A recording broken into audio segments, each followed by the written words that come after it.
pengamat tadi yang mengaku pengamat tadi itu adalah statementnya kurang tepat, ya, bahwa jalan tol di Indonesia tidak aman itu kurang tepat karena jalan tol di Indonesia itu justru lebih selamat, lebih bagus, lebih apa? Dia termasuk yang regulating road. Ya, sementara jalan di Indonesia yang bukan jalan tol itu hampir sebagian besar jalan-jalan warisan dari rintis Belanda, jalan-jalan perkebunan, jalan-jalan pertambangan dan sebagainya. Kayak Pantura itu adalah rintisan dari Belanda yang waktu itu dibangun bukan tidak mengikuti kaidah-kaidah geometrik, ya. Jalan lingkar apa? Jalan lintas selatan, ya, yang dari Bandung sampai Jogja itu dibangun sebagai jalan perkebunan. Ya, nggak ada urusan dengan jalan-jalan untuk orang waktu itu. Ya, dibangun oleh Belanda sebagai jalan untuk perkebunan, untuk mengirim hasil kebun dari kawasan Priangan, dari kawasan Jogja, ya, ke Jakarta. Ya, jadi ya, memang didesain hanya untuk keperluan itu. Gitu. Ya, jadi tidak ada pertimbangan-pertimbangan geometrik pada saat mereka membangun jalan tersebut. Ya, jadi ya kalau dikatakan bahwa jalan tol di Indonesia tidak aman itu kurang tepat. Ya, karena jalan tol di Indonesia itu dibangun dengan kaidah-kaidah mengikuti standar jalan yang ada, ya, seperti itu. Terus kalau dikatakan bahwa jalan beton itu tidak memiliki skid resisten juga kurang tepat. Justru skid resisten di jalan beton itu sangat besar, ya, sangat bagus malah, ya, tapi ya boros ke ban, ya, sehingga oleh kita banyak oleh pengelola jalan tol itu dikurangi, ya, dikurangi dengan dalam tanda kutip dikurangi dengan memberikan lapisan aspal, ya.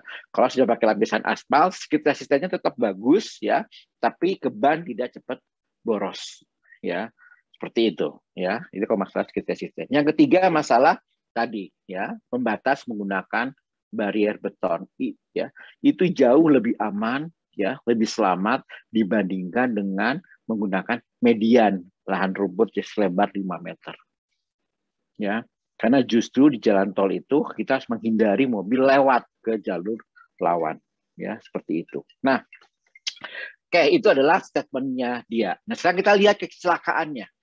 Ya, mungkin Anda telah membaca banyak di sosial media bahwa kecelakaan yang melibatkan artis tersebut itu bukan kecelakaan karena pengaruh jalan. Itu murni karena pengaruh pengemudi. Ya, saya sempat mungkin kalau ada pernah dengar apa, ya saya nggak tahu ya. Saya kebetulan diceritakan, ya. Ada yang mengikuti proses kecelakaan berita tersebut, ya, memang supirnya memang mengemudikan dengan kecepatan sampai 190 km per jam. Kenapa bisa tahu? Karena dia memvideokan, ya. Jadi si pengemudinya itu bersama-sama dengan penumpangnya dia membuat instastory, ya. Instastory atau Instagram lah seperti itu, saya nggak gitu familiar yang kayak gitu, ya. Membuat instastory tentang perjalanan itu, kemudian dia memvideokan kecepatannya, seolah membanggakan, nih loh, saya bisa memacu kendaraan sampai 190 km per jam, ya kan? Nah, dari videonya itu terlihat bahwa yang memvideokan speedometer itu bukan penumpangnya, ya, tetapi adalah pengemudinya, karena posisinya sangat rapih gitu, ya. Artinya benar-benar kita seperti kita mengemudi, kita memvideokan jadi videonya benar-benar dari depan gitu, ya, dari depan pengemudi gitu. Ya, kalau misalnya jadi speedometer itu di video dari orang yang di sampingnya oleh penumpang pasti akan miring memvideokan itu. Tapi ini benar-benar simetris, ya. Artinya apa? Yang memvideokan adalah pengemudi. Ya, Anda bisa bayangkan, ya, memacu kendaraan dengan kecepatan 190 km per jam, tapi dengan satu tangan. Karena tangan yang satunya lagi adalah merekam speedometer. Ya, dari itu katanya kejadiannya 45 menit setelah dia mengupload video tersebut, ya, kecelakaannya terjadi. Ya, dan mungkin dan dia satu-satunya yang tidak terluka, ya. Yang lain ada terluka, ada yang meninggal segala macam, tapi pengemudi satu-satunya yang tidak terluka. Dan untuk menghapus jejaknya, dia hapus postingan di Instastory-nya. Ya, oke lah, itu cerita polisi nantinya biar. Tapi yang ingin saya highlight dari kejadian itu bahwa penyebab kecelakaan yang terjadi yang terjadi di situ adalah bukan karena masalah jalan. ya, karena masalah speeding, kecepatan. Ya, jalan tol kita itu didesain dengan kecepatan rencana 80 km per jam. Artinya, ya, kita masih bisa mentoleransi kecepatan di jalan tol sampai 100 km per jam. Anda kan sudah pernah mencoba kemarin itu ya, beberapa minggu yang lalu mencoba hitung-hitungan. Ya, ada suatu tikungan, kita desain dengan kecepatan 80 km per jam. Apa yang terjadi kalau ada mobil lewat di tikungan tersebut dengan kecepatan 140 km per jam dengan lewat dengan 40 km per jam. Ya, seperti itu. Nah, mobil dengan kecepatan di atas 100 km per jam itu hampir tidak mendapatkan friksi. Ya. Jadi friksi antara roda dengan permukaan jalan itu berbanding lurus dengan kecepatan. Semakin tinggi kecepatan, semakin kecil friksinya. Ya, sehingga kalau friksinya sudah sangat kecil, ada gangguan sedikit saja, mobil bisa terlempar. Pengereman tidak akan bisa berjalan. Ya, itu yang terjadi. Ya, jadi sebenarnya kecelakaan itu murni karena kesalahan pengemudi. Nggak ada urusannya dengan kualitas jalan tol. Ya ini mudah-mudahan Anda sudah dapat penjelasan ini, ya, Anda bisa memahami dengan baik, ya. Kalau misalnya nanti ada diskusi-diskusi di WA group, di medsos atau apa terkait dengan kecelakaan, itu Anda bisa menerangkan dengan baik, ya, bahwa penyebab kecelakaan itu adalah murni karena kelalaian pengemudi, karena dia ngebut dan main HP, ya. Dan ketiga, satu lagi, ngebut, main HP, dan yang ketiga kesalahan dari penumpangnya. Semua tidak menggunakan safety belt. Ya, dari posisi korban setelah kecelakaan itu hampir dipastikan mereka tidak menggunakan safety belt. Ya, baik si artisnya karena lagi tidur, baik suaminya karena lagi main Instastory, baik si penjaga babysitternya, ya, itu juga hampir dipastikan semua yang ada di mobil itu tidak menggunakan safety belt kecuali pengemudi. Ya, dari posisi korbannya, dari posisi bahkan 2 orang terlempar, ya, dari mobil, ya, seperti itu. Itu menandakan mereka tidak menggunakan safety belt.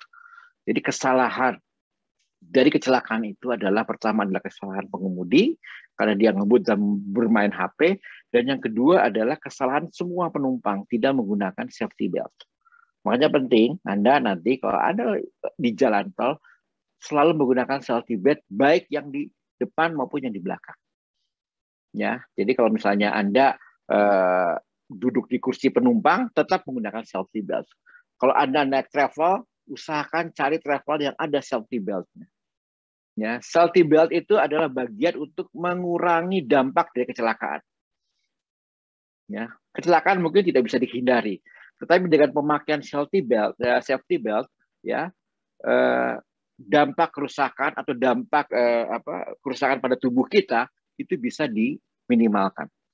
Contohnya apa? Tadi pengemudi tadi, ya, tabrak terbalik dengan kecepatan 190 km per jam, dia selamat, nggak ada luka, nggak ada apa. Gitu. Ya, jadi selalu gunakan safety belt. Kalau Anda naik travel, gunakan safety belt. Ya, jadi kalau kita pakai safety belt, paling kalau terbaik seperti itu ya amit-amit lah, ya. Paling cuma benjut-benjut, terbentur-bentur saja gitu, ya. Tapi Anda tetap diam di kursi, ya. Tapi kalau, ya, kita tidak pakai safety belt, begitu dia terbalik itu bisa kemana-mana tubuh kita. Itu bisa Anda bayangkan. Ya, itu yang terjadi di artis yang meninggal itu, ya. Si artis itu dia tidur, ya, dan tidur tidak menggunakan safety belt. Begitu mobilnya terguling-guling, ya udah dia kelempar keluar, ya, sehingga tewas seketika, ya. Jadi saran saya selalu menggunakan safety belt, ya. Jangan ngebut, jangan main HP, dan selalu menggunakan safety belt, ya. Ini pelajaran yang penting yang bisa kita dapatkan, ya. Oke, ya, itu kira-kira, ya, penjelasan dari kecelakaan kemarin, ya, seperti itu, ya. Nggak apa-apa, kita bisa membahas ini biar Anda punya kewawasan, ya, tentang keselamatan jalan, dan juga saya penting untuk meluruskan, ya, bahwa kecelakaan itu sebenarnya tidak semuanya disebabkan karena jalan, ya. Faktor jalan itu sangat kecil, ya, untuk terkait dengan masalah kecelakaan tersebut, ya.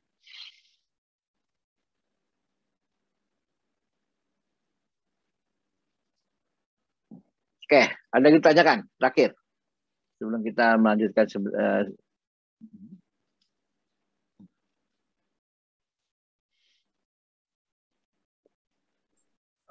Pak, maaf Pak. Ya, silakan. Mungkin saya pengen bertanya, tapi lebih terkait ke materi sih Pak, Ya, silakan. yang 2 minggu lalu. Em, jadi kan kemarin mengenai tanjakan, mungkin lebih ke kalau nggak salah pas bagian tikungan lengkung Cembung Pak.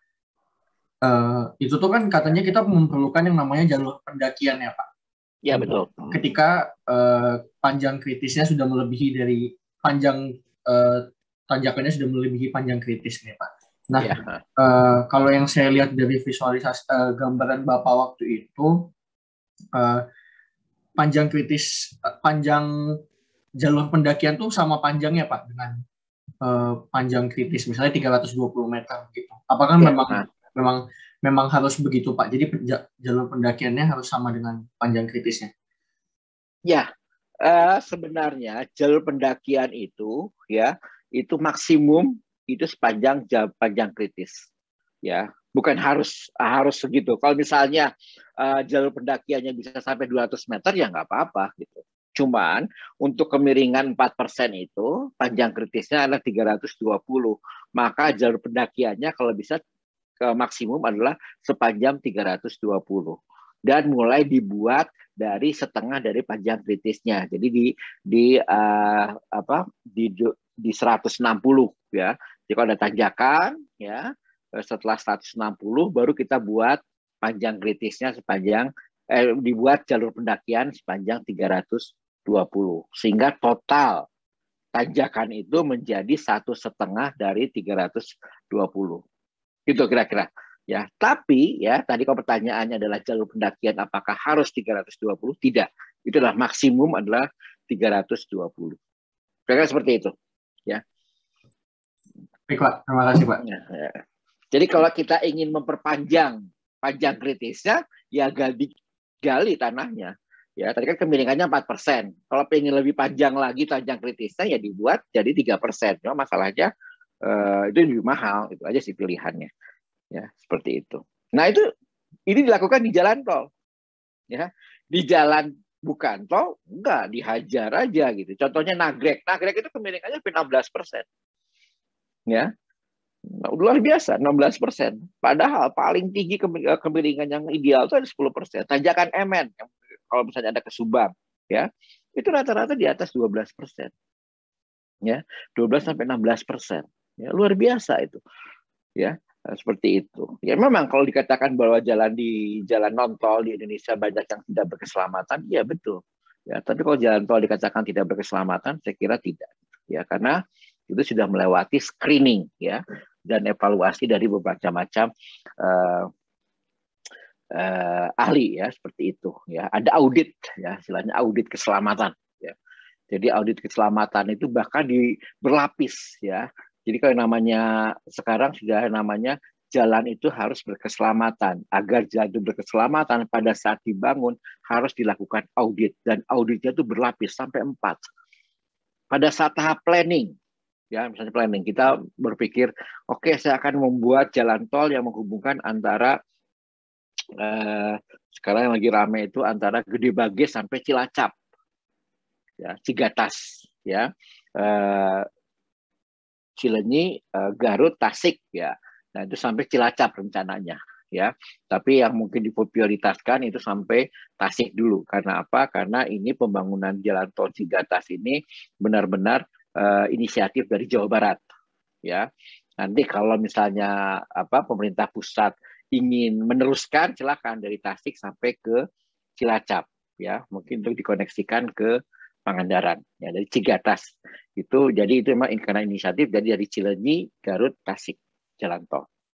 Ini salah satu janji kampanyenya Gubernur Ridwan Kamil ya, waktu itu semacam dalam tanda kutip ya deal politiknya lah ya. Wakil gubernur waktu itu Kang UU bersedia menjadi pendamping Kang Emil dengan catatan Kang Emil harus memperjuangkan 2 hal ya. Pertama adalah santri juara dan yang kedua adalah jalan tol Cigatas kalau kepilih gitu. Dan akhirnya setelah kepilih, Kang Emil kepilih, maka dia coba merealisasikan janjinya.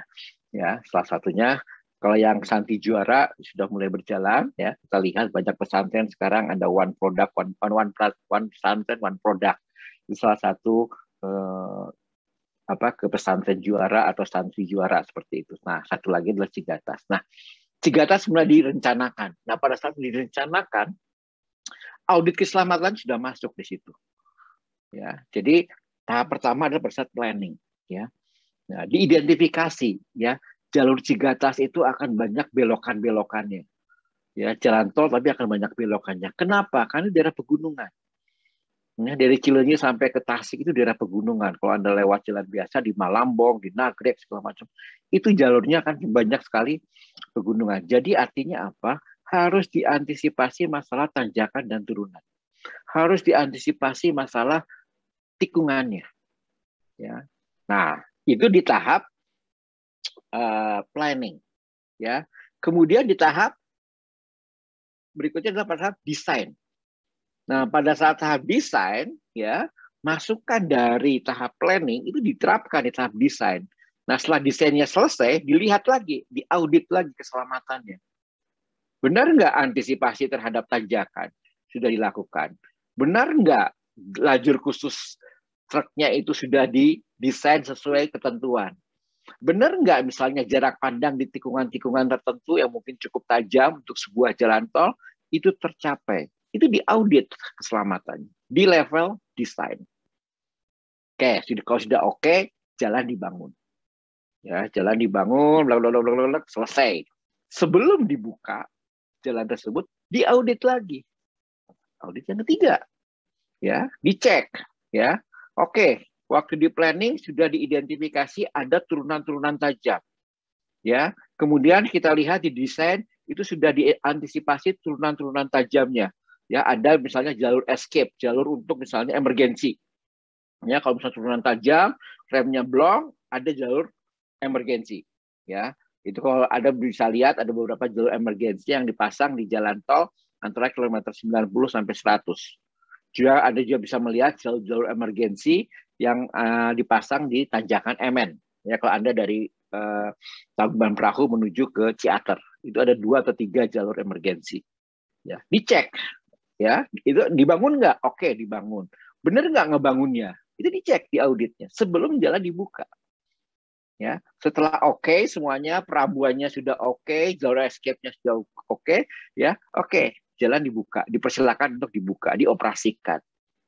Ya, itu audit yang ketiga. Audit yang keempat adalah setelah jalan dioperasikan. Wah, ternyata setelah jalan dioperasikan tetap terjadi kecelakaan gitu. Apa yang salah di sini gitu? Dilihat, oh ini. Oh ternyata kesalahannya banyak disebabkan karena pengemudi. Kenapa pengemudi di bagian jalan ini kok selalu ngebut? Oh karena jalannya terlalu enak, terlalu apa segala macam. Oke, kita tambah lagi beberapa rambu, kita tambah lagi beberapa polisi tidur lah seperti itu untuk meredam kecepatannya. Ya, nah audit itu adalah audit yang keempat. Ya, jadi tempat audit pada saat planning, perencanaan, audit pada saat detail desain, pada saat perancangan detail, audit pada saat sebelum dibuka, dan audit keselamatan ya setelah jalan beroperasi. Nah, audit yang keempat ini kalau bisa jangan terjadi, jangan dilakukan. Karena apa? Ini audit yang mahal. Ya, artinya audit yang keempat itu dilakukan setelah terjadi kecelakaan. Audit yang keempat itu kita lakukan setelah banyak korban, ya. Jadi diusahakan, ya, di audit 1, 2, dan 3 ini sudah selesai, nggak perlu lagi ada audit keselamatan. Nah, jalan tol didesain sampai seperti itu, ya. Nah, kalau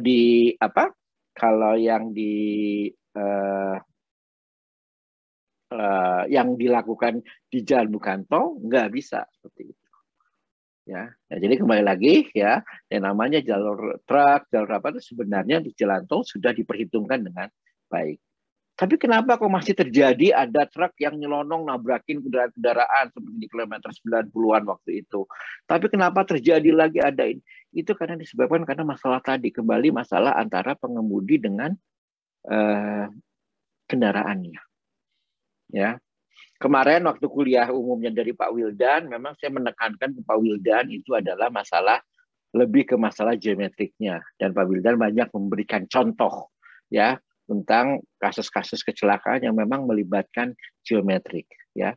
Padahal ya Pak Wildan lebih mahir kalau kita minta kalau melibatkan kendaraannya. Ini menarik ya. Salah satu yang Pak Wildan pernah ceritakan ke saya berkali-kali itu adalah banyak pengemudi truk yang tidak paham dengan truknya. Mungkin kemarin, kalau nggak salah kemarin atau kemarin lusa, ada truk dari Tanjung Sari yang menabrak mobil, ya. Mungkin Anda pernah baca beritanya, ya. Kalau nggak salah kemarin atau kemarin lusa, ya, ada truk pengangkut batu bara menabrak beberapa mobil dan motor, sehingga ada tewas seketika 2 orang, kalau nggak salah pengemudi motor, ya, dan sebagainya. Kenapa itu bisa terjadi? Ya, salah satunya diduga karena truk tersebut tidak bisa mengendalikan kendaraannya di turunan yang panjang. Kalau misalnya Anda main ke arah Sumedang, antara Jatinangor dengan Tanjung Sari, ya, kota Tanjung Sarinya, itu ada tanjakan yang cukup panjang, ya, berliku-liku terus tanjakan seperti itu. Ini memang daerah yang rawan kecelakaan. Ya, nggak masalah truk naik di situ, tapi yang jadi masalah adalah truk yang turun. Ya, Anda bisa bayangkan truk batu bara ya permuatan batu bara ya dari Cirebon menuju ke Kabupaten Bandung ya itu turun ya kemudian remnya blong ya. Nah, rem blong ini itu ceritanya lain ya. Rem blong itu memang karena remnya rusak atau memang pengemudinya nggak bisa ngerem, nggak tahu cara mengerem yang baik ya. Sering itu kejadian. Jadi Pak Wildan setelah bercerita banyak kecelakaan-kecelakaan yang melibatkan truk itu ternyata karena pengemudinya nggak tahu cara mengerem yang baik itu seperti apa. Ya, makanya Pak Wildan pernah menekankan motor metik jangan lewat turunan panjang. Ya, karena nggak ada sistem pengereman mesin di situ. Ya, truk itu tidak boleh lewat truk kalau memang kita tidak paham itu truk sebaiknya begitu masuk ke turunan yang panjang pakai gigi rendah. Jangan terlambat menggunakan gigi rendah. Sebelum masuk ke turunan gigi rendah langsung dipasang. Jangan di tengah-tengah turunan tersebut gigi rendahnya baru dipasang, biasanya nggak akan masuk ya, karena kecepatannya sudah tinggi ya. Nah, biasanya kalau udah seperti itu direm, nah direm malah merusak rem ya. Itu yang terjadi di Tanjung Sari, perkiraan saya, karena saya belum melihat investigasinya, tetapi kemarin saya ditanya oleh wartawan terkait dengan kecelakaan di Tanjung Sari itu dari deskripsi di surat kabar, dari deskripsi dari wartawannya, kemudian dari deskripsi dari teman-teman dari Polda ya, terlihat memang ada kemungkinan si pengemudi batubara ini tidak paham cara pengereman dan jarak pengeremannya sangat pendek ya, sehingga dia bablas nabrak Pajero, nabrak nggak salah ada satu mobil bak terbuka dan 2 motor kalau nggak salah ya, seperti itu ya. Itu kejadiannya ya. Oke ya. Oke, kita lanjutkan sedikit ya, nanti kita akan diskusi lebih lanjut. Jadi setelah kita merencanakan alignment horizontal ya, kita merencanakan alignment vertikal ya. Isu utama di alignment vertikal itu adalah masalah bagian yang lurus berupa tanjakan, turunan, dan juga masalah drainase untuk jalan yang datar ya.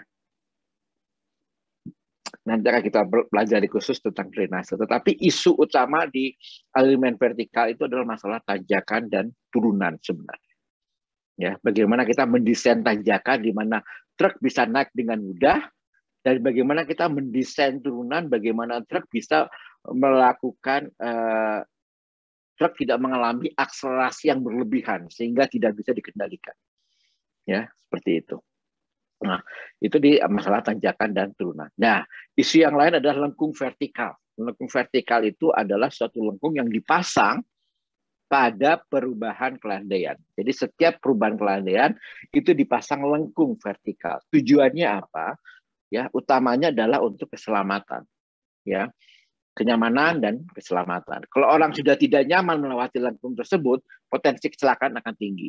Ya, jadi misalnya kenyamanan dan juga untuk keselamatan. Apa kriteria kenyamanan dan keselamatan? Adalah jarak pandang. Jadi lengkung vertikal harus kita desain sedemikian rupa sehingga jarak pandangnya memenuhi. Ya. kalau perbedaan aljabar, apa itu perbedaan aljabar? Ya, perbedaan aljabar antara kemiringan ya besar ya, maka kita harus mendesain lengkung vertikalnya besar. Tapi kalau perbedaan aljabarnya kecil ya, maka kita boleh menggunakan lengkung vertikal yang lebih kecil daripada jarak pandang. Ya, seperti itu. Jadi idealnya ya jarak pandang henti itu idealnya sebaiknya lebih kecil dari lengkung ya, dari panjang lengkung. Ya, Anda bisa lihat di grafiknya ya, di grafik yang saya pernah tunjukkan ya, entah itu lengkung cekung atau cembung, terlihat di grafiknya. Untuk nilai-nilai A yang kecil ya, perbedaan aljabar ya. Jadi perbedaan aljabar antara tanjakan dan turunan, antara tanjakan dan tanjakan lagi, antara turunan dengan turunan lagi ya. Itu adalah perbedaan aljabar. Ya, seperti itu ya. Nah, kalau perbedaan aljabarnya itu kecil ya, nggak apa-apa. S-nya juga pakai S kalau S tetap ya, tergantung kecepatan rencana. Nggak apa-apa pakai L yang kecil ya. L yang kecil lebih kecil dari jarak pandang. Tapi kalau A-nya besar ya, seberapa besar? Ya kira-kira di atas 10 lah ya. Itu ada lihat di grafiknya, tergantung kecepatan rencananya. Kalau A-nya besar, sebaiknya kita menggunakan lengkung vertikal yang cukup panjang dan lebih panjang dari jarak pandang henti. Ya. Kenapa jarak pandang henti yang kita pakai? Karena itu jarak pandang minimum yang harus kita sediakan dalam perencanaan jalan. Ya, tuh. Jadi kita sudah punya elemen horizontal, kemudian kita lihat tikungan segala macam. Setelah itu elemen horizontal kita lihat dari vertikalnya seperti apa. Kita mendesain tanjakan dan turunannya dan juga lengkung vertikalnya. Nah, pertanyaan berikutnya adalah bagaimana koordinasi antara keduanya? Ya, jangan sampai ya, misalnya, ya, misalnya kita jarak pandang coba kita slide show aja biar jelas. Ya, jangan sampai misalnya, ya, ini tikungan, ya, kemudian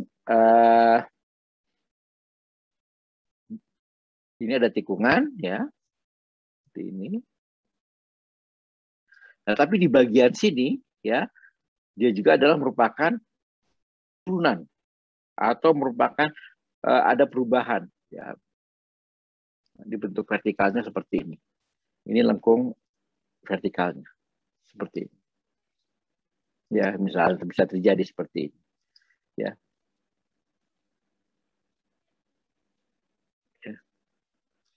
Jadi makanya kalau dalam desain itu antara horizontal sampai vertikal itu dibuat bersamaan dengan dikunci dengan stationing. Ya. Ternyata di puncak tikungan ini ya, kendaraan ada di posisi ini. Ini bagus enggak? Ya. Nah, itu disebut dengan koordinasi alinyemen. Bagaimana kita mengkoordinasikan antara horizontal dengan vertikal sedemikian rupa sehingga jalan itu menjadi jalan yang nyaman, berkeselamatan dan secara estetika bagus. Ya, itu yang disebut dengan koordinasi alinyemen. Ya. Jadi setelah ada jarak pandang, ini dan ada setelah alignment vertikal kita melakukan koordinasi alinyemen. Ya. Sorry ini kok.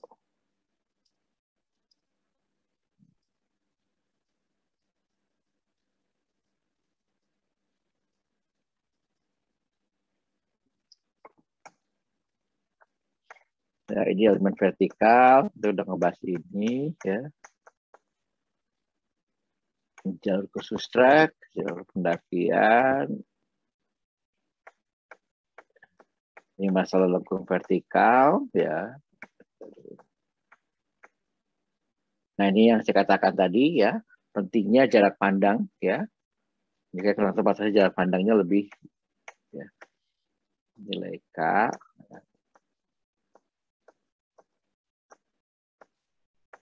Nah, koordinasi alinyemen ya. Kita perlu ada koordinasi alinyemen sedemikian rupa agar antara horizontal dengan vertikal itu menjadi lebih baik ya. Jadi tujuannya antara horizontal dan vertikal itu akan menghasilkan jalan yang nyaman, selamat dan secara estetika dia bagus. Ya, seperti ini. Ya. Ini beberapa ketentuannya ya. Nah, ini agak sulit ya kalau kita menjelaskan tentang koordinasi alinyemen. Kenapa? ya kita bisa mengimajinasikan ya seperti apa sih bentuk horizontalnya, seperti apa, vertikalnya seperti apa, ya. Ini memang agak sulit, tapi nanti di tugas besar ya kalau memang ada waktu ya, dan nanti bisa diskusi dengan dengan asisten ya. Coba nanti hasil desain vertikal Anda ya, horizontal sudah, vertikal sudah, kemudian koordinasinya Anda buat 3 dimensinya. Ya, salah satu keuntungan dari Civil 3D itu adalah bisa mengkombinasikan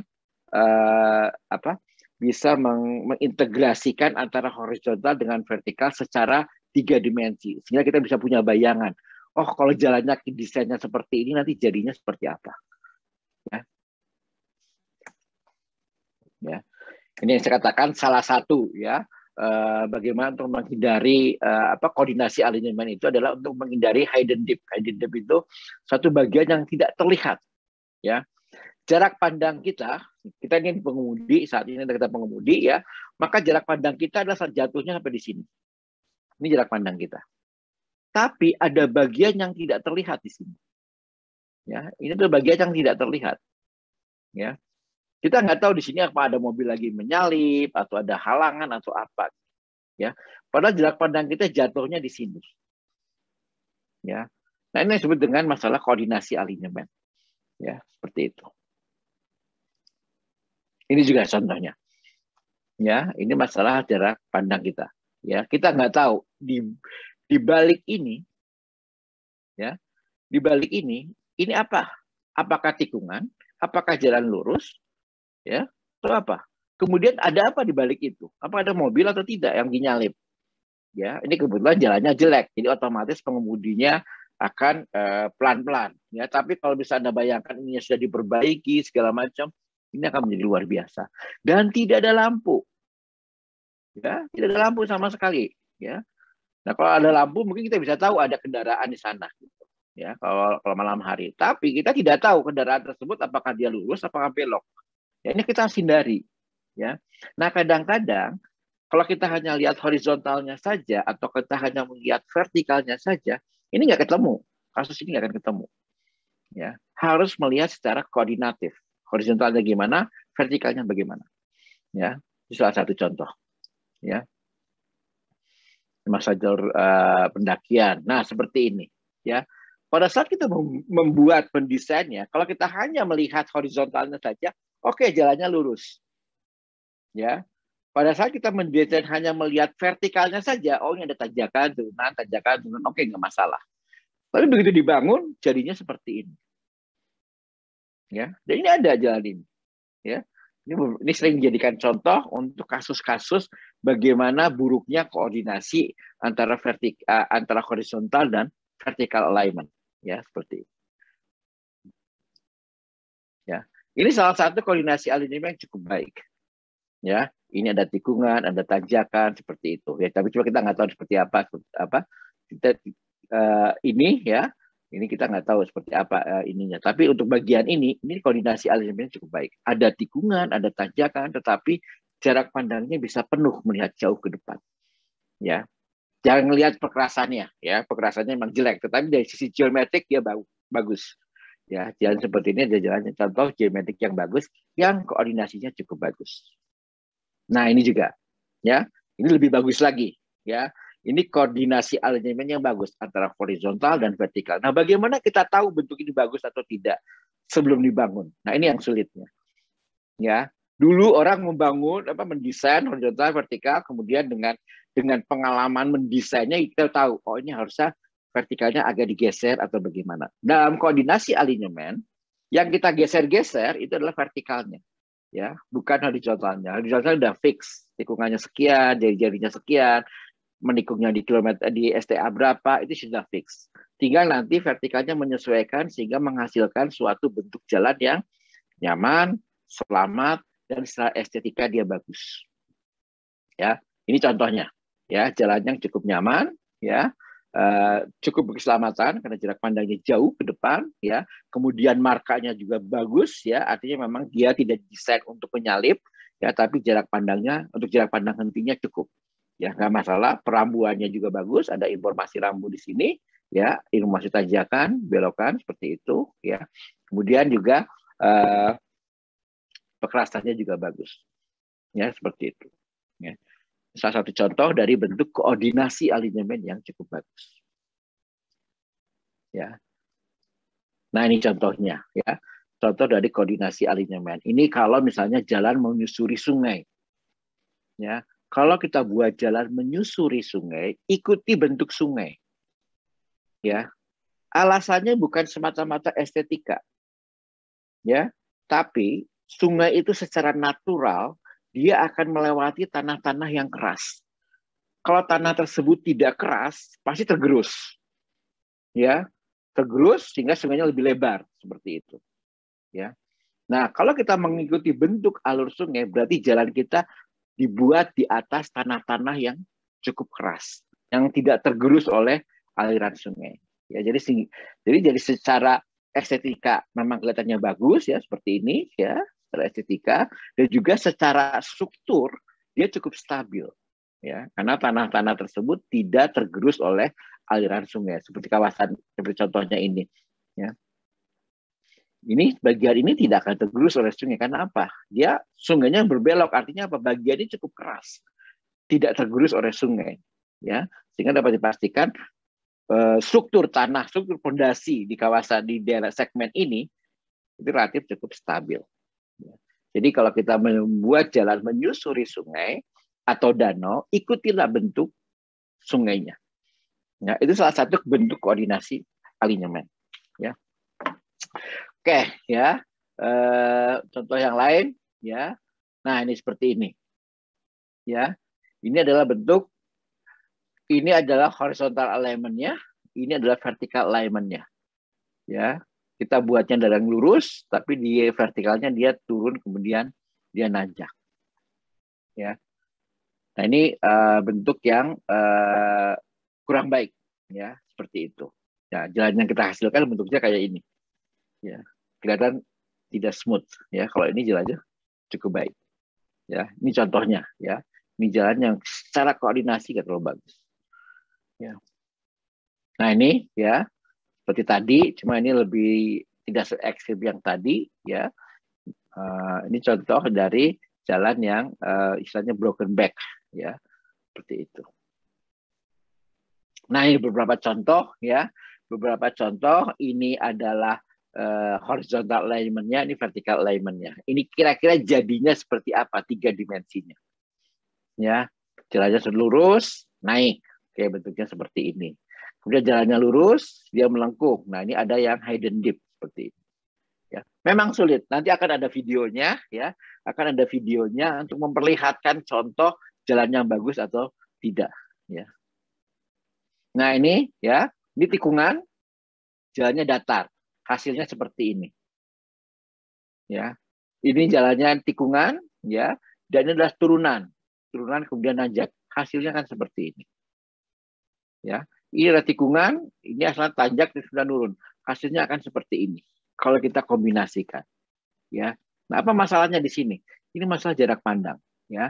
Dari sini ada bentuk yang patah di sini, ya. Nah, bagaimana cara bagaimana cara merubahnya? Yang merubahnya, ingat, yang kita rubah ada alignment vertikal. Nah, kalau bentuknya seperti ini, yang biasanya kita lakukan adalah memperpanjang panjang L-nya. Lekung vertikalnya kita perpanjang. Seperti itu. Ini juga sama, ya. Biasanya lekung vertikalnya kita buat lebih panjang, agar dia lebih lebar, sehingga bentuk ini lebih terlihat. Oke, itu salah satu contoh. Ya, ini juga, ya, ini yang terjadinya hidden dip itu seperti apa? Ya, ini jalannya lurus, ya. Kemudian di vertikal ada turunan, kemudian tanjakan. Ya, ini turunan, kemudian nanjak, kemudian relatif dia datar. Hilang di sini. Ini yang disebut dengan hidden dip. Ya. Bagian sini yang disebut dengan hidden dip. Ya. Ini juga sama. Ini dia menikung, ya. Ini jalannya lurus, yang ini kalau ini dia menikung. Ya, menikung, ada yang naik, kemudian ada yang turun, kemudian naik jalannya secara vertikal. Akibatnya ini. Ya. Hidden dip. Ya, seperti itu. Nah, ada juga ini bentuknya tikungan seperti ini, dia nanjak turun dan nah, ini lebih parah lagi. Ya. Nah, tinggal kita ngecek aja sebenarnya. Tinggal kita cek STA per STA di sini. ya. Nah, ini harus dihindari dalam mendesain, ya. Memang agak sulit kalau kita baru belajar tentang geometri jalan, ya, terkait dengan koordinasi ini. Ya, tapi dengan adanya software Civil 3D itu akan sangat dimudahkan. Kita masukin saja desain vertikal horizontal kita masuk desain vertikal kita lihat hasilnya seperti apa. Ya, itu cara mudah untuk melihat koordinasi alinyemen. Ya, kalau dulu waktu belum adanya CAD, belum adanya AutoCAD, itu kita menggambarnya secara manual, ya seperti itu. Dan itu butuh jam terbang, butuh pengalaman yang cukup banyak untuk bisa kita mengidentifikasi terjadinya model-model seperti ini. Ya. Nah, ini beberapa contoh yang lain. Ya, ini jalannya lurus, kemudian ini ya. Nah, ada yang baik atau tidak. Nah, mungkin untuk lebih jelasnya, ini ada videonya, ya. Mana yang bagus, mana yang tidak bagus, ya, dalam mendesain alinyemen, dalam melakukan koordinasi alinyemen. Ya. Nah ini ya, jadi ini adalah alinyemen horizontalnya dan ini adalah alinyemen vertikalnya. Ini adalah profil tanah asli, ya. Ini adalah profil tanah asli, ya. Ini rencana jalan, ya. Dan ini adalah ketinggian galian, ya. Ini adalah standar perencanaan jalan. Formatnya seperti ini, ya. Nah di sini adalah diagram superelevasi, ya. Kita lihat tikungan dia mulai dari yang sebelahnya terus sampai titik STA ini, ya. Kita lihat ini jalannya turunan. Nah kita lihat di sini koordinasi alinyemennya. Nggak mudah memang, ya. Nggak mudah cara mengkombinasikan antara ini horizontal dan ini adalah vertikal, ya. Yang saya katakan memang perlu pengalaman, ya, untuk bisa mengidentifikasi ini. Tetapi memang hampir semua standar as-built drawing untuk jalan, geometrik jalan adalah seperti ini, ya, horizontal, vertikal, diagram superelevasi. Dikunci di stationing, ya. Stationing itu mengunci, ya, mengunci titik horizontal, titik vertikal, dan titik diagram superelevasi. Ya, seperti itu. Nah, ini memang kalau di beberapa negara agak beda-beda formatnya, ya, tetapi intinya tetap sama, ya, horizontal, vertikal, dan diagram superelevasi. Ya. Kalau misalnya Anda kerja bantu desain jalan, misalnya di Amerika, ya, Amerika sama Indonesia hampir mirip format gambarnya. Ya, tapi kalau untuk Australia, Eropa, Inggris itu agak berbeda formatnya, tapi informasinya tetap sama. Ya, ada horizontal, ada vertikal, ada diagram superelevasi. Ya. Oke, ya itu salah satu contoh, ya. Ini juga salah satu bentuk format, ya, dari desain geometrik jalan. Ya, horizontal di atasnya, kemudian vertikal di bawahnya. Diagram superelevasinya tidak digambar di sini, tapi digambar di sini. Ya, nggak apa-apa, ya, sama aja. Ya, seperti ini gaya Inggris, ya. Inggris biasanya seperti itu. Ya, cara menggambar diagram superelevasi tidak taruh di bawah, tapi disebar di antara horizontal dan vertikal. Ya, seperti itu. Ini yang tadi ini. Oke, ya. Ini salah satu video, ya, bagaimana bentuk koordinasi alinyemen, ya. Ini dibuat menggunakan Civil 3D berdasarkan gambar yang tadi, ya.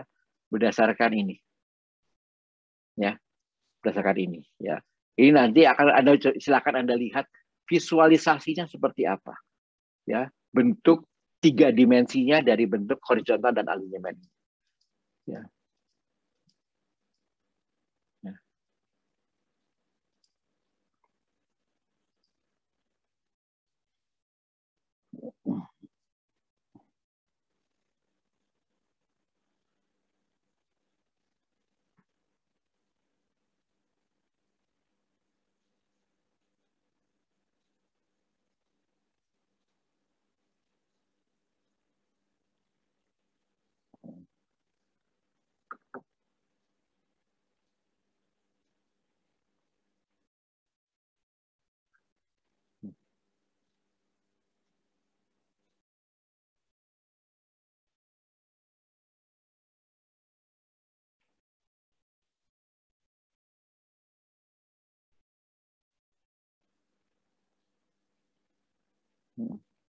Ya, undesirable, ya. Hindari ya desain seperti ini.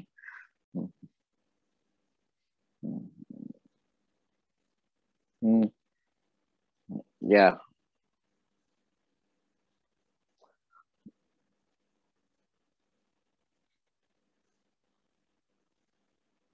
ya, ini juga undesirable ya. Kita hindari. Hmm. Hmm.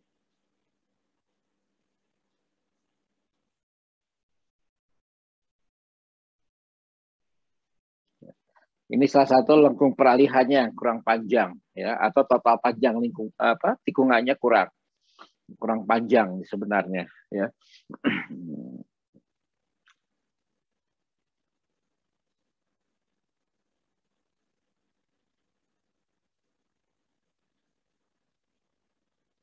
Nah, posisi ini dan posisi ini terlalu satu dalam stasiun yang sama, itu harus dihindari ya. Ini harus dihindari posisi ini ya. Nah, ini contoh yang idealnya ya, seperti ini.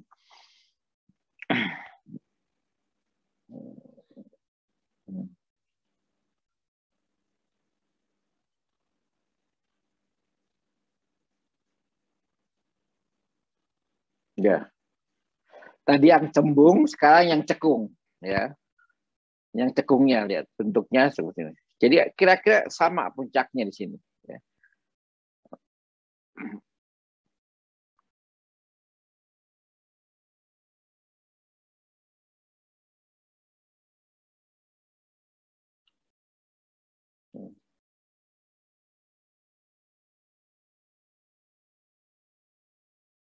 Masa penggunaan jari-jari ya. Jadi memang sebaiknya menggunakan jari-jari yang lebih besar ya. Kalau secara 3 dimensi kelihatan ya. Jalan dengan jari-jari kecil dengan jari-jari besar. Ya, ini yang jari-jari besar. Tadi sebelumnya ini jari-jari yang kecil ya, seperti itu.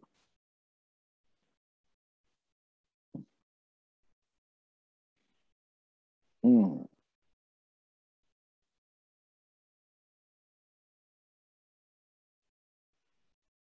Ya, ini kombinasi ya, kombinasi tikungan dengan tanjakan turunan ya. Itu harus dibuat sedemikian rupa ya sehingga pengemudi mm, bisa melihat sejauh jarak pandang hentinya ya, seperti itu. Ya, lihat ya. Lihat, perhatikan di sini, puncak ini ya berada di mana, puncak ini berada di mana terkait dengan diagram super elevasinya ya, seperti itu.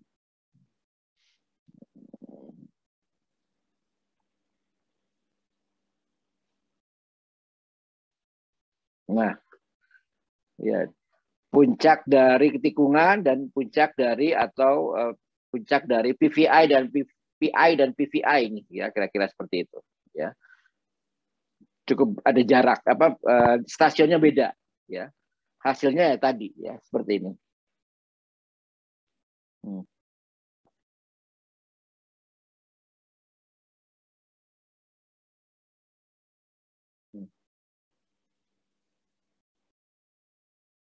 Ini contoh ya. Jadi ada tikungan dengan tikungan berikutnya itu ada jarak yang cukup ya. Tadi contohnya yang atas, sekarang contoh yang bawah. Jadi tikungan dibuat lebar ya. Jadi jangan sampai ada tikungan, lurus tikungan, tapi lurusnya terlalu panjang. Tikungannya tajam, panjang, tikungan tajam. Tidak. Ya, kalau bisa eh, smooth gitu ya. Hmm. Nah, ini contoh hidden deep ya. Ini hilang di sini ya. Hidden deep-nya tadi ya. Ini hidden deep-nya yang ini nih. Ya, seperti ini.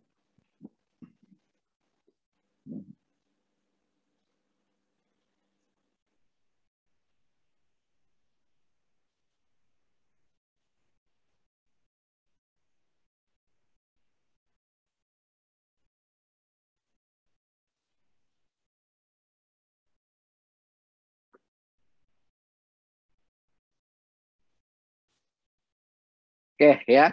Itu kira-kira gambaran tentang koordinasi alignment. Ada pertanyaan nggak sampai sini? Apa mau bertanya, Pak? Silakan. Berarti kita berusaha menghindari posisi di mana stationing PVI dan PI-nya sama ya Pak, berarti itu tuh undesirable atau bagaimana? Kalau bisa mendekati justru. Oh, kalau bisa mendekati. Tapi kalau sama Ya. persis gitu Nah, bagaimana Pak? ya kan? Ini justru tidak nih weak coordination of horizontal and vertical alignment. Ya, artinya apa? Ini adalah PI dan ini adalah PPI. Ya. Ini agak jauh gitu. Ya. Jadi kalau bisa mendekati. Ya. Seperti itu. Ya. Nah, memang agak sulit ya membayangkannya ya. Membayangkannya seperti apa ya. Kalau kita orang-orang lama mendesain jalan justru menghindari ya. Kalau dia vertikal ya vertikal apa? Bentuk lengkung ini kalau bisa ada di bagian yang lurus. Udah gitu aja. Ya. Tapi kalau memang tidak dimungkinkan, usahakan ya bentuk ini ya mungkin kalau lebih jelas pakai apa video tadi ya.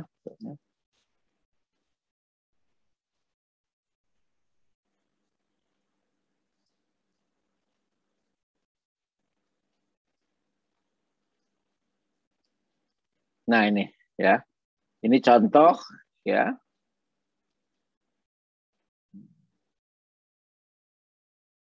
tekan berdekatan ya, desirable ya. Jadi usahakan PI dan PVI itu dekat gitu ya. Ini dekat. Nah ini contohnya yang agak jauh ya.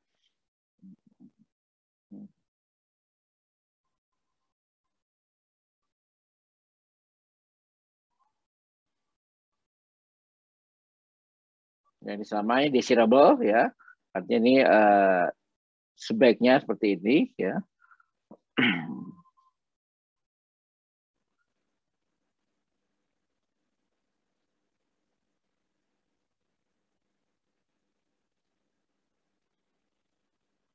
Nah, ini cukup jauh gitu ya. Ya, ya. Ini PI, ini PVI ya.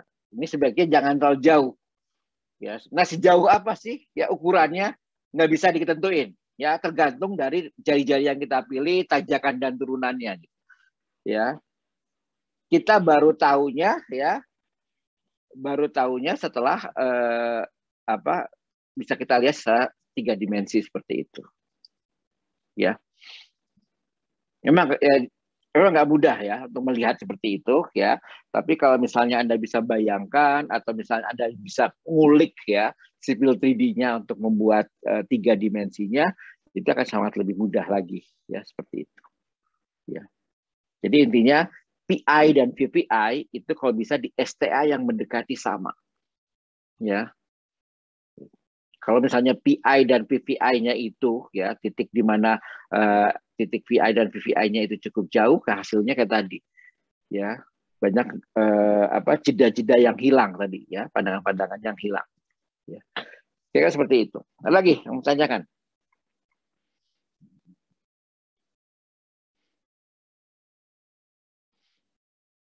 Nanti di tugas besar ya, kalau misalnya saya nggak tahu apakah yang versi yang Anda pegang itu memungkinkan untuk melakukan rendering ya. Rendering itu visualisasi desain Anda itu sangat menarik ya.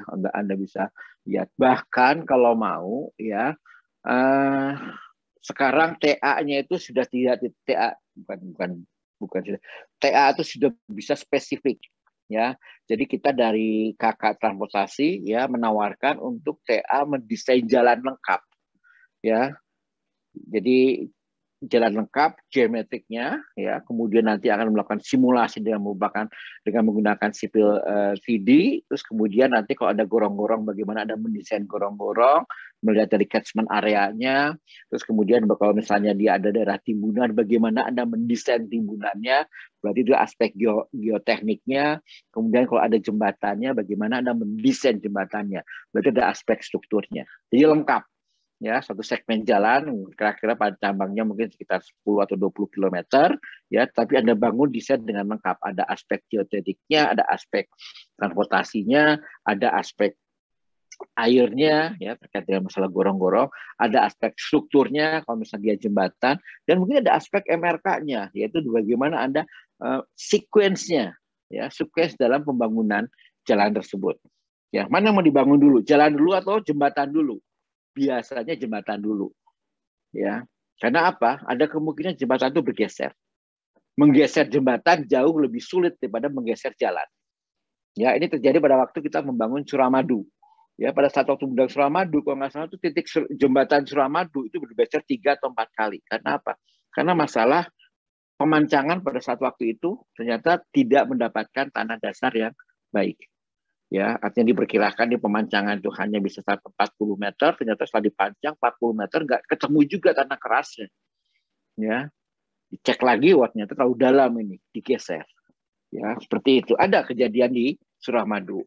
Juga kalau misalnya Anda pernah dengar di kejadian di Jalan Tol Semarang Demak, ya, di Jalan Tol Semarang Demak itu banyak titik-titik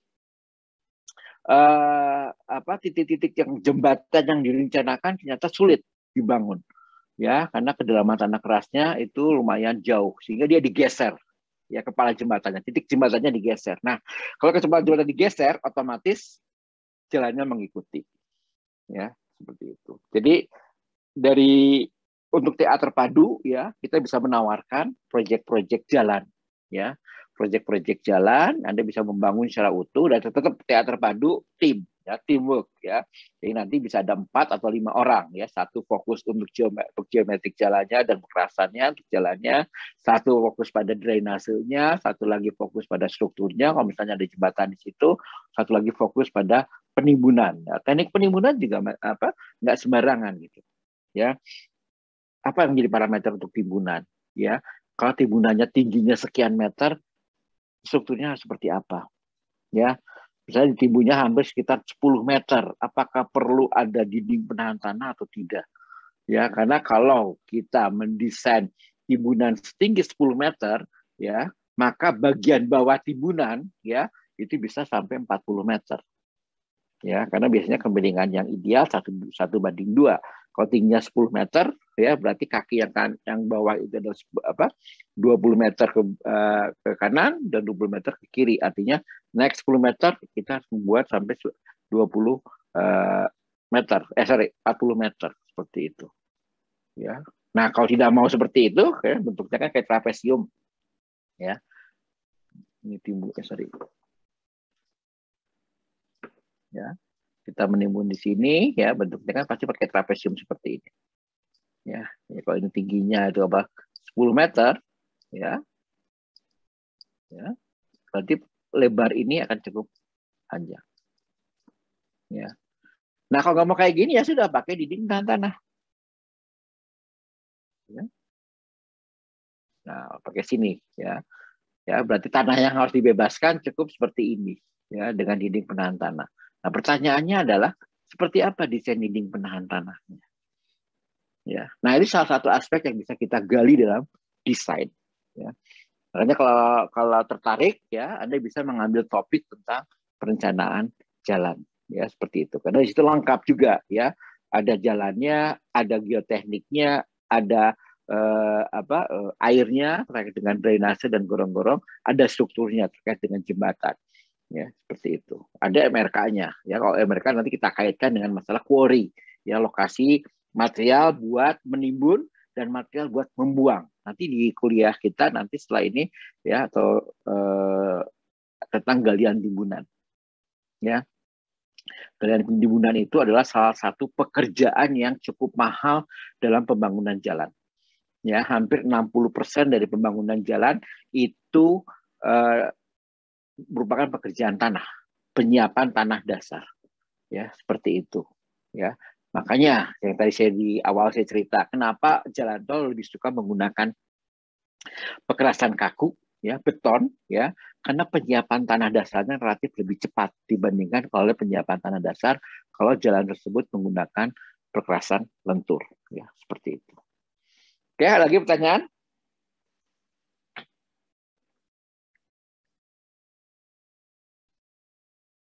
Ya. Nah, setelah kita mempelajari tentang elemen horizontal, kita mempelajari elemen vertikal, kita memahami tentang koordinasi antara horizontal dan vertikal, maka kita melihat jalan dari depan, ya, horizontal dari atas, vertikal dari samping, maka kita melihat jalan dari depan. Kita kenal sebagai potongan melintang. Ya. Jadi potongan melintang itu penting, ya. Salah satunya adalah untuk menetapkan seberapa besar galian dan timbunan dengan potongan melintang seperti ini. Ya, jalan dengan 4 lajur dengan jalan dengan 6 lajur itu jelas beda, ya, luasan ininya, penampangnya, sehingga juga nanti konsekuensinya akan berbeda galian dan timbunannya. Kapan kita membangun jalan dengan 6 lajur, kapan kita membangun jalan dengan 4 lajur, kapan kita membangun jalan cukup hanya dengan 2 lajur saja. Ya, contoh, ya, kayak Trans Papua yang sedang dibangun, ya, hampir nyambung sekarang, ya. Sudah Trans Papua itu mengkoneksikan dari Sabang, dari Merauke sampai ke Jayapura. Ya, itu cukup panjang, ya, sekitar 10.000 kilometer, saya lupa angkanya, ya. Tapi ya ada segmen jalan, ya, pembangunan jalan itu pertanyaannya adalah mau selebar apa jalan itu dibangun. Ya, banyak orang mengatakan Trans Papua itu buang-buang biaya. Ya. Karena mau lewat siapa sih di sana? Ya, kasuari istilahnya. Kasuari, burung emu, ya, segala macam gitu, binatang-binatang khas dari Papua yang akan lewat jalan itu. Iya, memang seperti itu gitu. Tetapi kita jangan melihat ke situ. Ya.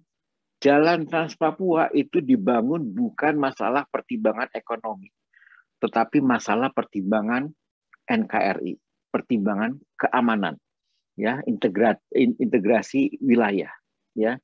Karena apa? Karena selama ini, ya, gerakan Papua Merdeka atau gerakan separatis Papua itu selalu mengacaukan Papua, maksudnya itu kemudian larinya ke Papua Nugini. Kita nggak bisa kejar. Kita nggak ada patroli yang bisa mengawasi perbatasan kita, ya, karena jalannya nggak ada, ya kan. TNI harus lewat hutan untuk melakukan patroli di perbatasan. Nah, dengan adanya jalan Trans Papua itu, maka titik-titik pengawasan lintas batas itu bisa dilakukan dengan baik. Ya, jadi pertimbangan Trans Papua itu lebih banyak karena pertimbangan kesatuan, pada pertimbangan pertahanan, ya, pertahanan negara. Sama kita membangun juga jalan bukan Trans Papua namanya, tapi jalan perbatasan yang membentang dari Kalimantan Barat sampai Kalimantan Utara. Ya, tujuannya apa? Sama, untuk bagian pertahanan. Ya, nah, tapi kalau yang di Kalimantan itu selain pertahanan juga ekonomi. Ya, karena lintas batas di perbatasan khususnya di Kalimantan Barat dan di Kalimantan Utara itu cukup tinggi. Ya, kita nggak melarang gitu orang Indonesia belanja ke Malaysia, Malaysia di Kalimantan, kebalikannya nggak masalah, silakan. Ya, tapi itu harus menghargai batas-batas negara. Nah, bagaimana cara mengawasinya? Ya, nah, TNI nggak mungkin mengawasi secara keseluruhan, ya, kalau tidak ada infrastrukturnya. Makanya dibangunlah jalan perbatasan Kalimantan, membentang dari Kalimantan Barat sampai ke Kalimantan Utara. Ya, itu bagian dari strategis. Ya. Nah, pertanyaannya sekarang, jalan itu mau dibuat berapa lebar? 2 lajur, 4 lajur, 6 lajur. Ya, ya, selalu genap, ya, karena nggak mungkin, ya, jalur kanan kirinya dibedakan jumlah lajurnya, ya. Biasanya kita harus genap, kalau nggak 2, 4, 6. Ya, bahkan untuk jalan tol bisa sampai 8 atau 10. Ya, seperti jalan tol Lingkar, ya, Jor itu sudah 6. Kemudian di beberapa segmen jalan tol di Jakarta Cikampek itu bahkan sudah 8, ya, bahkan ada yang 10, ya, seperti itu. Ya, wajar, ya, seperti itu. Oke, ya, ini terkait dengan masalah potongan melintang. Ya. Nah, tipikal potongan melintang, oke, saya pakai ini aja. Nah, ini paling mudah, ya. Ini adalah tipikal dari potongan melintang jalan. Ya, ada bagian yang disebut dengan manfaat jalan. Dulu namanya adalah disebut sebagai ruang manfaat jalan.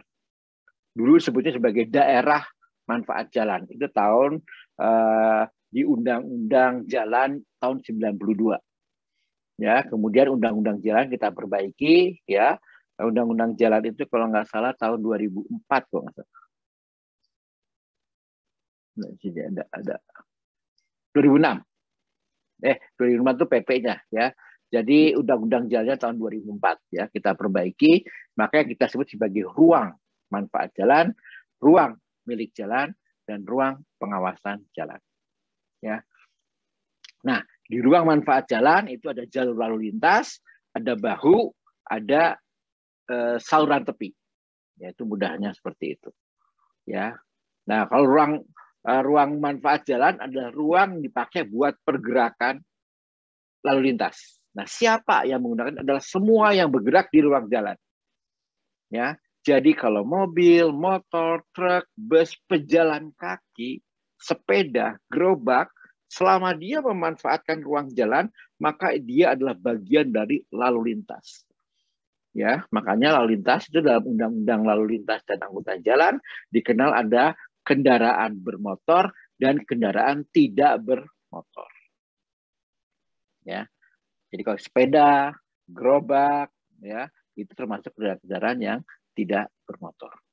Ya, nah kendaraan yang bermotor itu kendaraan-kendaraan yang bisa roda 2, roda 3, roda 4 dan seterusnya.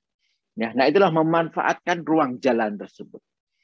Ya, jadi ruang itu dimanfaatkan. Kalau ruang itu sudah sumpek, sudah penuh, ya, maka perlu dilebarkan. Ya. Nah, kalau ruang itu dilebarkan, berarti kita harus membebaskan kanan kirinya. Ya. Nah, tanah, lahan yang di kanan kiri jalan yang memang disiapkan untuk pelebaran itu disebut sebagai ruang milik jalan. Ya, itu biasanya dilakukan kalau kita ingin membangun jalan.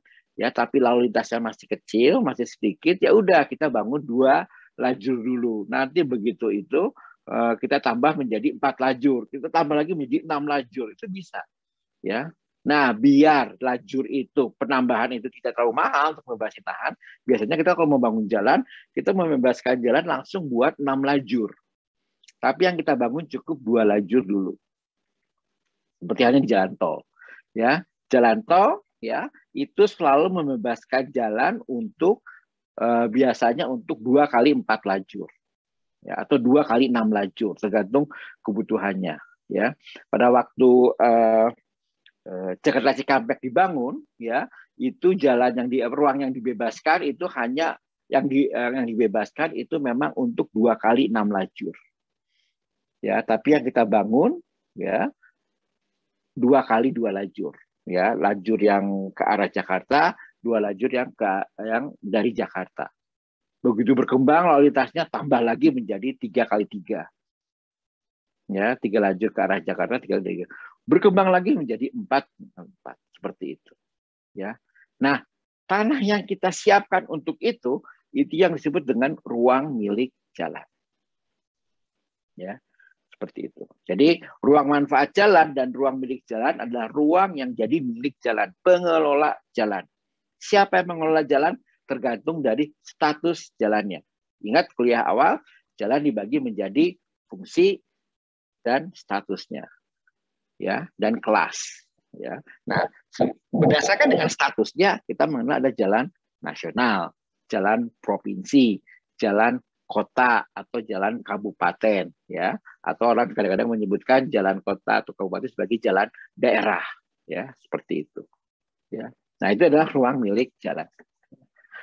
Oke ya, jadi itu ya. Nah, ada juga yang ruang pengawasan jalan. Nah, ruang pengawasan jalan itu ruang yang bukan milik siapa, itu adalah milik siapa saja, tapi bukan milik pengelola jalan. Tapi pemanfaatan ruang manfaat jalan itu harus dengan persetujuan atau diketahui dengan pengelola jalan.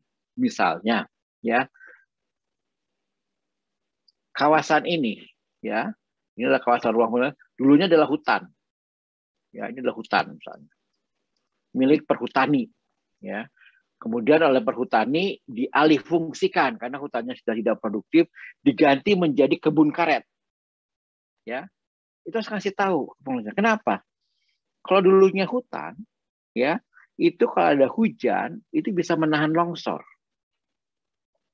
Tapi begitu diganti dengan karet, ya, karet itu bukan jenis tanaman yang bisa menahan tanah. Ya, jadi kalau misalnya ada tanahnya cukup labil, kita tanami dengan karet, maka dia akan menjadi lebih eh, lebih rentan terhadap longsor. Ya, nah itu diinformasikan gitu, sehingga ya si pemilik jalan itu akan bersiap-siap, misalnya membangun dinding penahan tanah, ya, atau membangun semacam ruang di mana kalau longsor itu terjadi itu tidak langsung menimpa jalan, ya. Nah itu ada koordinasi seperti itu. Jadi ruang pengawasan jalan atau satu ruang yang di kanan kiri jalan yang pemanfaatannya harus dengan koordinasi pemilik jalan, pengelola jalan, ya seperti itu. Biasanya ruang pengawas jalan ini sangat penting terkait dengan masalah alih fungsi jalan, alih fungsi kawasan di pinggir jalan, ya.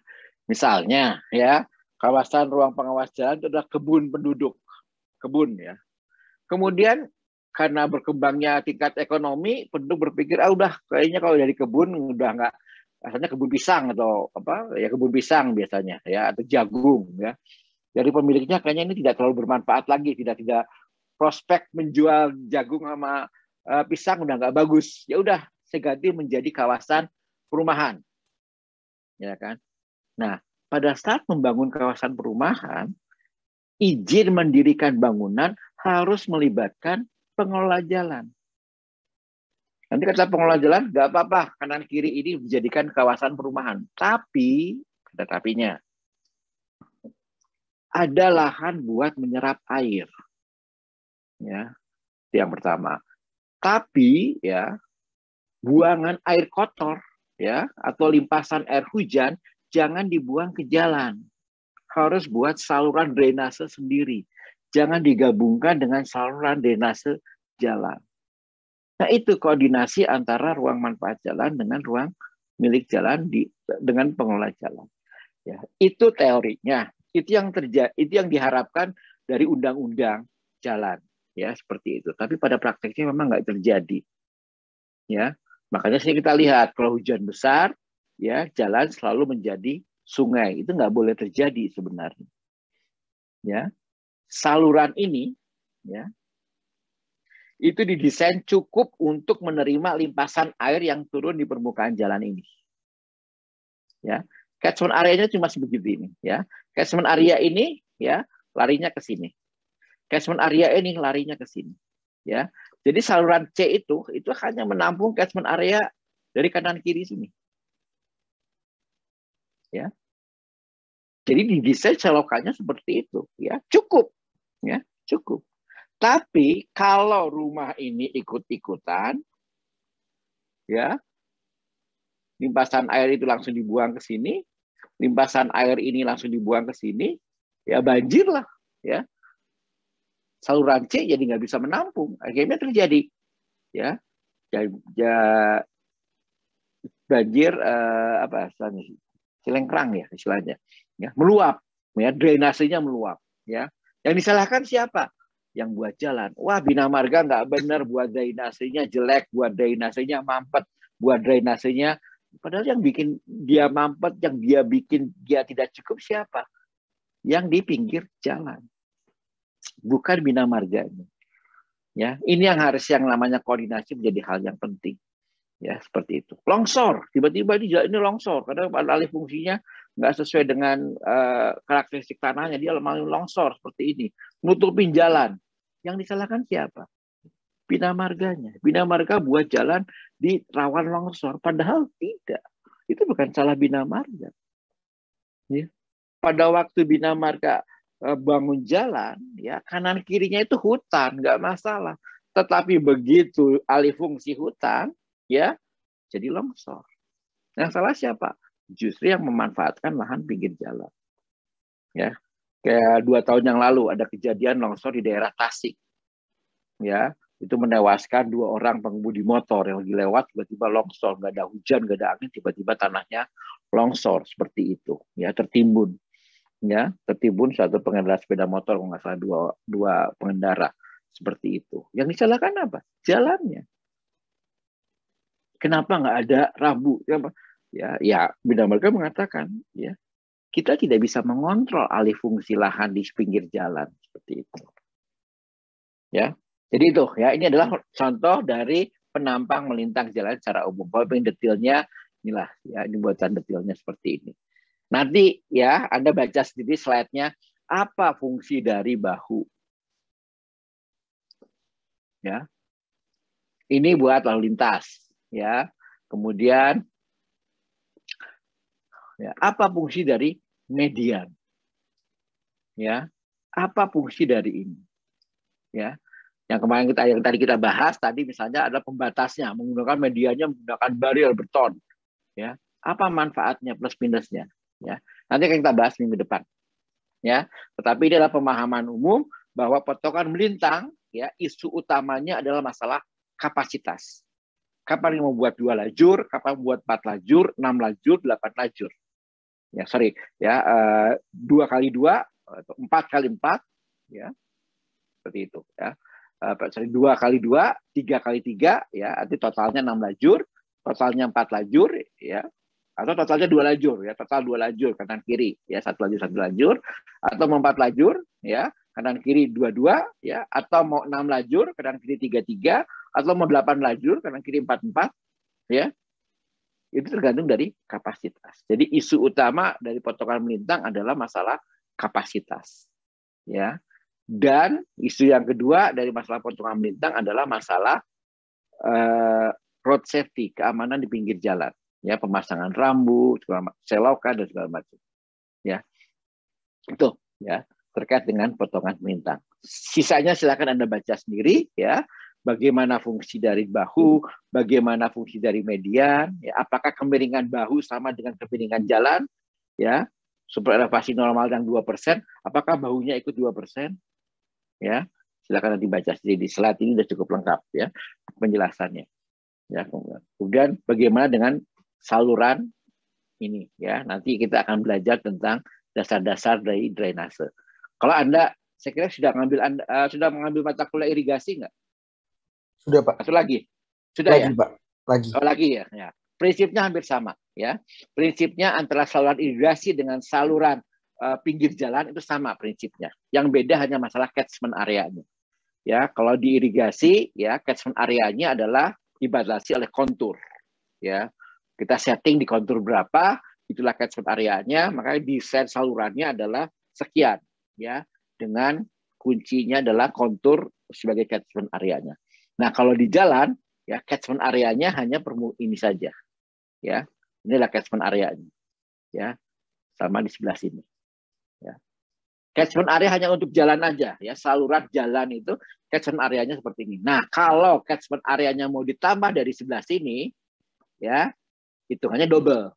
Ya, jadi Anda harus menghitung catchment area dari jalan sendiri berapa, kemudian catchment area buat kawasan di kanan kiri jalan. Hitungannya beda, sehingga hasilnya adalah drainase yang lebih dalam. Ya.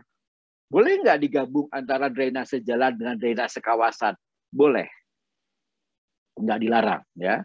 Daripada kita buat suatu saluran drainase, ya, 2 saluran gitu. Itu ngabisin lahan gitu, ya, dan juga buatnya juga lebih mahal, ya, lebih baik digabung aja, boleh digabung, tapi ingat, ya, kalau drainase jalan digabung dengan drainase kawasan, maka drainasenya, bentuk drainasenya ini, ya, kedalaman drainasenya, ya, haknya, ya, itu akan menjadi besar.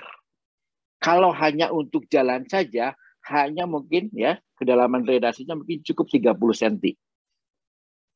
Tapi begitu digabung dengan drainase kawasan, itu hanya bisa sampai 1 meter. Nggak apa-apa. Secara teknis nggak masalah. Tetapi begitu hanya menjadi dalam, maka saluran drainase menjadi hazard. Ya, sekali lagi, ya, kalau, ya, saluran drainase kita gabung antara drainase jalan dengan drainase kawasan, itu boleh. Tapi hati-hati, ya, dengan penggabungan antara drainase jalan dengan drainase kawasan, maka drainase kita bisa menjadi hazard. Hazard itu apa? Adalah sesuatu yang bisa membahayakan pengemudi jalan. Karena dengan membuat drainase yang cukup dalam, begitu mobil masuk ke situ, itu menjadi hazard. Ya, mobil berpotensi mengalami kecelakaan yang lebih parah karena dia masuk ke selokan yang dalam. Ya, itu ada kejadian, ya beberapa kejadian di Batu, Malang, ada beberapa kejadian di Jogja, ya itu mobil masuk ke selokan. Ya, kalau selokan itu hanya untuk jalan 20 cm, mobil masuk ke selokan itu paling hanya penyot saja. Ya, karena ketekan ya mungkin penyot, mungkin ya apa as rodanya bengkok. Cuma itu yang paling parah. Nggak akan sampai ada korban jiwa. Tapi ini karena drainasinya digabung dengan drainase pemukiman, jadi dibuat dalam, begitu mobil itu masuk, kejepit dan meninggal orang di situ. Ya, yang bisa bayangkan mobil seperti apa drainase yang selebar ini, tapi dalam mobil masuk, kejepit, meninggal.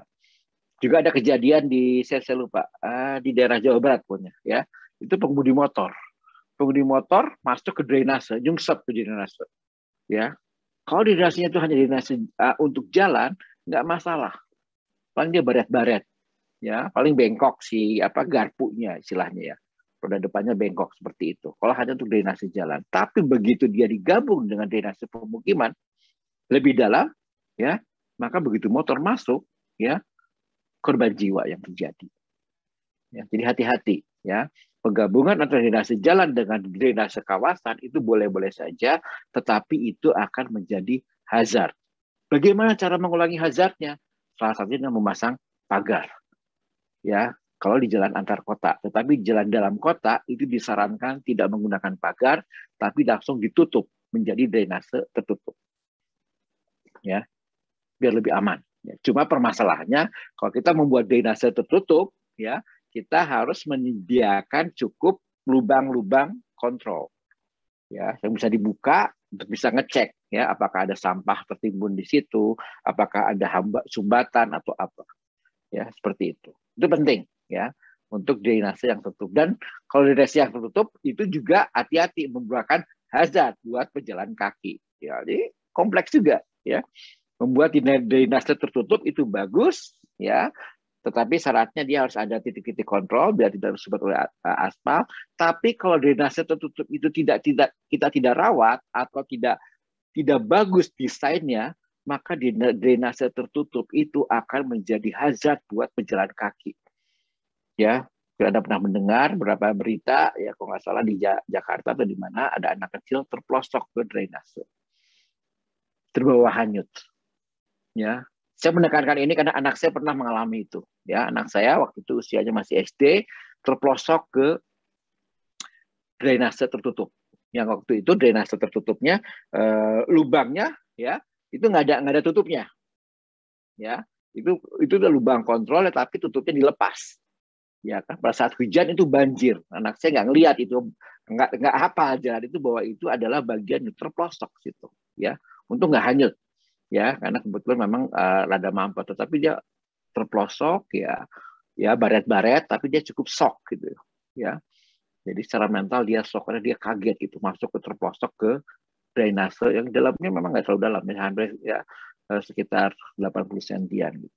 Tapi luar biasa itu, ya bisa Anda bayangkan kalau itu adalah aliran drainasinya cukup deras. Itu yang terjadi di beberapa kasus di Jakarta. Beberapa anak kecil bermain-main di daerah karena banjir seneng ya main air seperti itu, ya terus dia nggak sadar bahwa itu adalah drainase tertutup, masuk ke situ, ya terpelosok, hilang, ya diketemukan sudah meninggal. Nah jangan sampai seperti itu, ya jangan sampai kita mendesain jalan tapi berbahaya, ya buat keselamatan. Nah itu nanti kita akan bicara tentang lebih detail tentang masalah drainase, ya.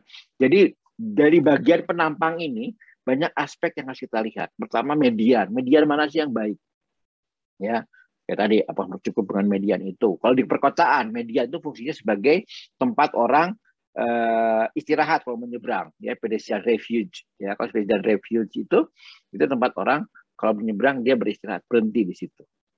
Ya kalau misalnya lebar jalannya cukup lebar, ya itu bagaimana desainnya. Ya kalau memang tidak diperuntukkan untuk menyeberang jalan itu bagaimana desainnya. Ya, kalau median itu sifatnya hanya untuk membatasi saja, perlu nggak ada fisik dinaikkan atau cukup dengan marka saja. Itu terkait dengan median. Bahu juga sama. Bahu fungsinya adalah untuk emergensi. Bagaimana lebar bahu yang benar? Apakah bahu lebarnya harus sama dengan lebar lajur? Untuk jalan tol, iya. Ya, untuk jalan non-tol, kalau dimungkinkan, iya. Ya, cuma permasalahan kalau lebar bahu yang cukup lebar itu biasanya hanya dipakai untuk parkir. Masalah kedisiplinan lagi. Ya, nah itu masalah bahu. Ya, apakah bahu diperkeras atau tidak?